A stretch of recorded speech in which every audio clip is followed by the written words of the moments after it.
Hi guys, welcome to my channel. இன்னைக்கு நம்ம ஒரு side dish ரெசிபி பார்க்க போறோம். வாங்க எப்படி செய்யலாம்னு பார்க்கலாம். இந்த side dish தோசைக்கு ரொம்ப ஆப்டா இருக்கும். இது பேர் கடப்பா. வாங்க எப்படி செய்யலாம்னு பார்க்கலாம். ஃபர்ஸ்ட் குக்கர்ல பருப்பை போட்டுக்கோங்க. 200 grams மூங் தால். பொங்கலுக்கு யூஸ் பண்ணுவோம் இல்லையா அந்த பருப்பு. அதனுடைய 1/2 ஸ்பூன் அளவுக்கு பெருங்காயம், பவுடர் பெருங்காயம் போட்டுக்கோங்க. அது கூட இங்கே நான் 3 பொட்டேட்டோஸ் எடுத்திருக்கேன். தோல் உரிச்சிட்டு சின்னதாக க்யூப்ஸாக கட் பண்ணி அது கூடயே போட்டுக்கோங்க.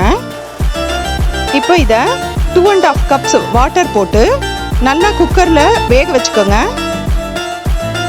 ஒரு மிக்ஸி ஜார் எடுத்துக்கோங்க. அதில் 4 பீஸ் தேங்காய், ஒரு சின்ன துண்டு இஞ்சி, 10லேருந்து 12 க்ரீன் சில்லிஸ் போட்டுக்கோங்க.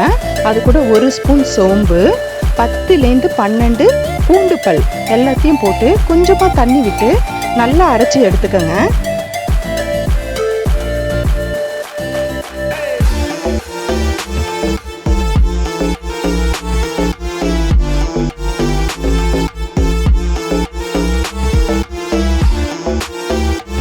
நம்ம டைரெக்டாக பாத்திரத்துலேயே இப்போ தாளிக்க போகிறோம். அதனால ஒரு 3 ஸ்பூன் அளவுக்கு எண்ணெய் இருந்தால் போதும். அது கூட மசாலா பொருள் எல்லாம் அதில் போட்டு தாளிச்சுக்கலாம். அது கூட ஒரு பெரிய வெங்காயம் நல்லா ஸ்லைஸ் பண்ணி அது கூட வதக்கிக்கோங்க.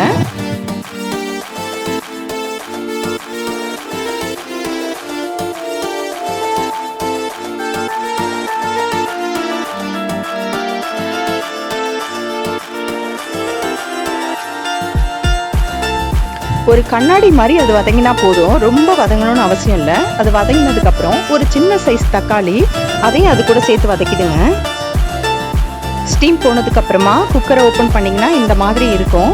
இதில் கொஞ்சம் கொஞ்சம் பொட்டேட்டோ பீசஸ் இப்பயும் தெரியும். அதே மாதிரி இருக்கட்டும், ரொம்ப மசிக்க வேண்டாம்.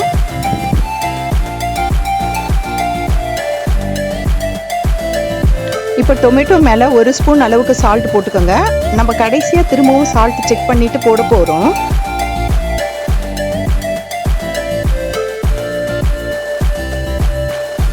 தக்காளி ஃபுல்லாக வதங்கணும்னு அவசியம் இல்லை, லேசாக வதங்கினா போதும். அது வதங்கினதுக்கு அப்புறமா நம்ம குக்கரை ஓப்பன் பண்ணி அந்த தால் இது கூட போட்டு மிக்ஸ் பண்ணிடலாம். இந்த மிக்சிங்கோடையே 3/4 லிட்டர் வாட்டர் போட்டு நல்லா மிக்ஸ் பண்ணிட்டு ஒரு லிட்டு போட்டு மூடி வச்சிருங்க. நல்லா கொதிக்கணும். அது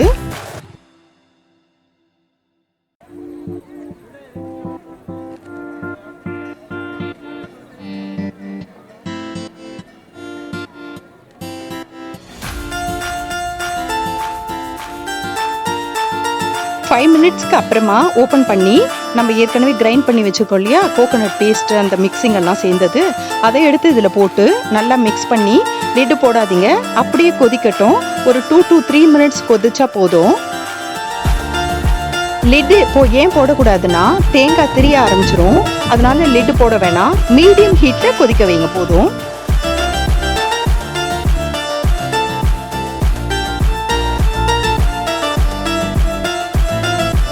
மீடியம் ஹீட்டில் இது கொதிச்சுட்டு இருக்கும் போது இது கூட அகைன் 1 ஸ்பூன் அளவுக்கு உப்பு போடுங்க. நீங்கள் டேஸ்ட் பண்ணி பாருங்கள் உங்களுக்கு அந்த சால்ட் ஓகேவானு. இல்லை தேவைப்படுதுன்னா இன்னும் கொஞ்சம் அதிகமாக போட்டுக்கோங்க.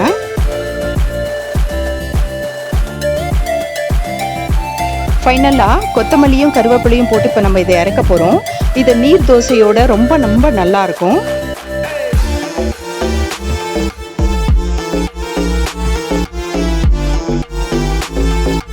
நம்மளோட சைட் டிஷ் கடப்பா ரெடி ஆயிடுச்சு.